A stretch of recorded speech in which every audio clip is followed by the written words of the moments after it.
Hey, Coach, so glad you found us on YouTube. Couple things. First of all, make sure you subscribe and like. Second thing is go check check out teachhoops.com for coaches who want to get better. It is a roadmap of someone that's done this for 30 plus years. Let me help you with that roadmap. I've already done it. I've put pictures in my gym. Let me help you spend less time, win more games. Go over and check out teachhoops.com. Well, welcome to high school hoops. Coach, been a while. Yes, it has. Been a while. Kids I are know. graduating, moving into different grade I levels. know. My daughter's got me. I'm gonna be an empty nester in 2 months. Yeah, you seem very sad about that. I'm not, but I am. I really am. But I'm available this fall for I'm actually not available. I think I have 1 or 2 open weekends this fall for clinics. But moving forward after this fall, I'll be pretty open for clinics and things like that. If anyone's listening and interested and want to do a fundraiser, I'll come. I'll talk. I got lots of stuff to say. But before we jump in to today's topic, which is on this little sheet here, and I was telling Coach before we jumped on, I got my coffee, so I'm not gonna fall asleep because I was telling Coach before we jumped in that as I drink it, that I spread 14 yards of bark yesterday. A lot of bark. Let me tell you, people that are listening, lot of bark. Anyway, let me give a big shout out to our 2 sponsors. First of all, I got a big surprise coming from Dr. Dish with me and Dr. Dish and some stuff we're going to do on that. That's my tease. That's all I'm going to tell you. But anyway, make sure you go over and check them out. What I love, I was talking to Aaron the other day. What I love about Dr. Dish is they got something for everybody. Like they got the IC3, they got the home version, they got the big the cheaper kind of industrial one, then they got the really expensive. So it doesn't matter where you fall in the price range. You can find something that they do and they do it well. Make sure you mention High School Hoops, mention me, and they will take really good care of you. But it's good stuff. That's what I love. It's like the IC3 is like that's a great starting. I tell people that's like your gateway. Like just start there, and then eventually. I was telling Aaron the other day that I said I would have bought the home version with my son if they'd had it. They didn't have it when he was coming through, and by the time they had come in, it was too late. But anyway, so go over and check that out, and then go over and check. This is the best time to go over and check out teachhoops.com for coaches who want to get better. I'm just telling you, it is the best time. Once school gets out and you know the honeydew list is over and you've scratched everything off it and you've gone through the 4th of July, it's a great time to work on your craft, adding a bunch of cool stuff. I added something yesterday. Literally, it is a 43-page document on the run and jump. That should cost the price of a month. I'm just being real. It's really good if you want to run anyway. And I always am adding stuff. You can see on the new material stuff I'm always adding. And then I put it in the proper category too. Anyway, this is probably the longest introduction we've had, high school hoops, but it is what it is. Yeah. Anything else, Coach? You know what I like about summer is the days are just longer. You know, there's still a little bit of light outside, and it's almost 9 o'clock. I guess a little bit. It's pretty dark over here in West Bay. Yeah, it must be darker in Milwaukee than in Madison. Maybe. Depends on where you live. Depends. You live in the boonies? Kind of, actually, on the backside, yeah. Backside of the boonies. Okay. All right. So today's topic was the start of June and what we're kind of getting into. What's your thought on this? I think you're in the start of June. It depends on your profession. You know, your one door closes and another one opens. You know, I think your wheels start to turn a little bit more because you have less responsibility if you're a teacher, to really start thinking about your team and what you're doing. Then you start to watch your team a little bit play, which can really get you thinking and overthinking and so forth. You know, I think that's another thing too, is I think early in June, we start to overthink a little bit and worried about X's and O's. And really it's about getting better, you know, getting these kids in the gym, getting shots up, getting in the weight room. I think we're so confined to You start to think about what you want your offense and defense identity to be for the season, but it's going to change because kids will get better and some will get worse by November. And so that ultimately changes, and you don't know if every kid's going to go out depending if they stay eligible. I mean, there's just a lot of factors that go into it. But I think overall, the summer to me in the early steps of June is how are we getting our players to get into the gym and get better? And I'm not Yeah. talking just in as shots up, but I'm talking about being a complete athlete, working out, looking at body types.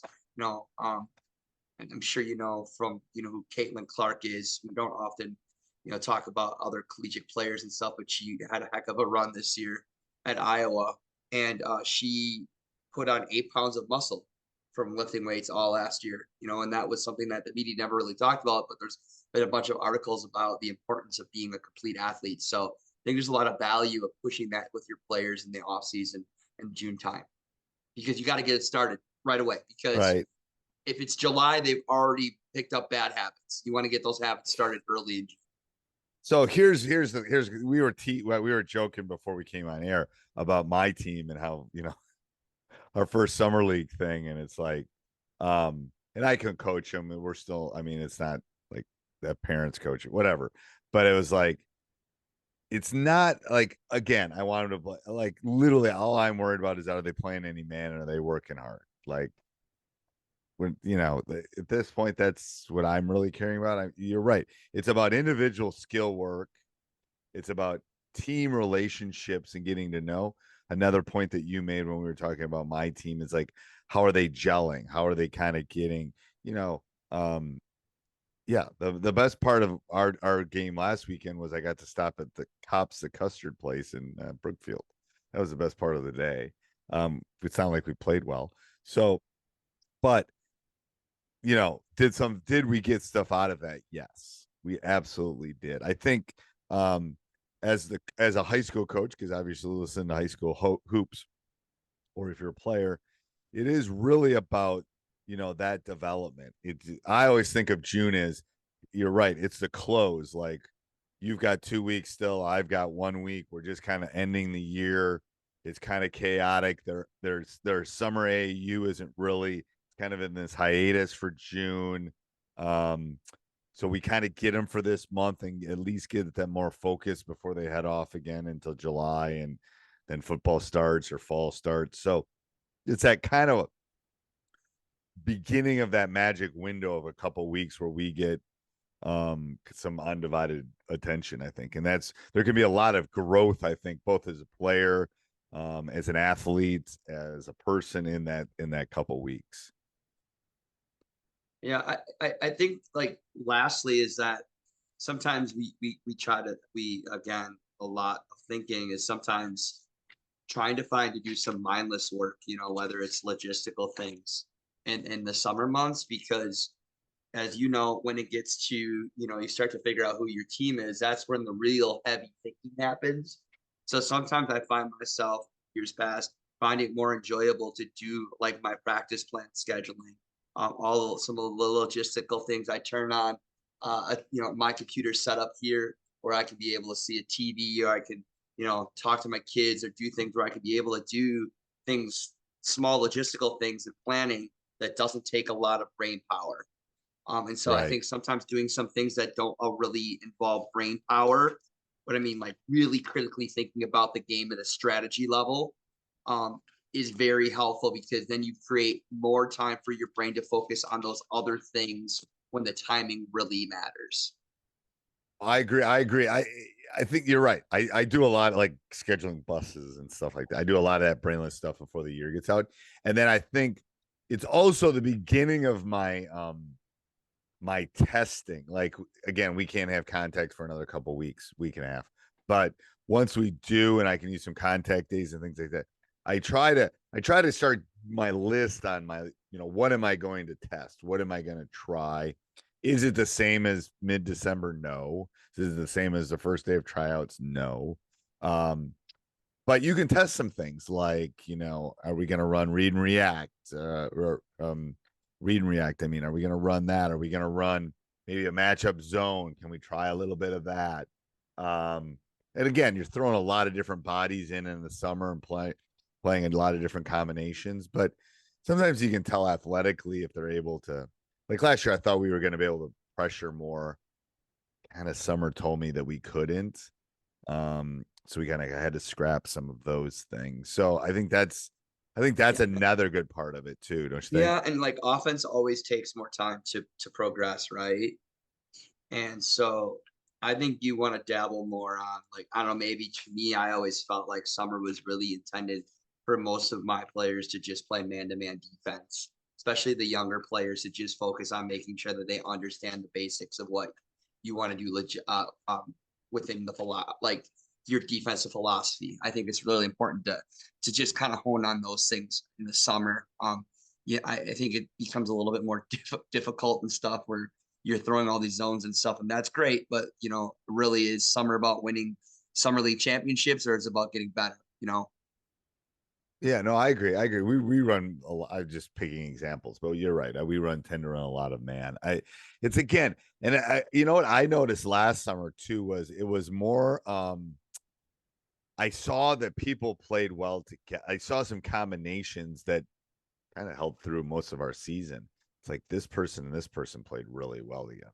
And last year when I moved Anthony up, my 8th grader up, and can he play at this? I took him to the Milwaukee League. It's like, can he play at this level? He's in 8th grade, blah, blah, blah. And literally 5 minutes into the game, I'm like, holy crap. Like this kid can play at this Right. level. That's what I'm saying. Like it becomes a testing area to look at tendencies and body language and how people, how does a player react to the speed of play? How does a player react when they miss 3 or 4 shots? Can they do something else besides shoot the basket? What is their demeanor like on the bench when things aren't going right? Do they hustle back on defense? You start to look at those things. And I'd also think it's important too is to not overcoach your kids. You don't want to be that coach that coaches everything and they're going to be sick of you and you're going to be sick of them.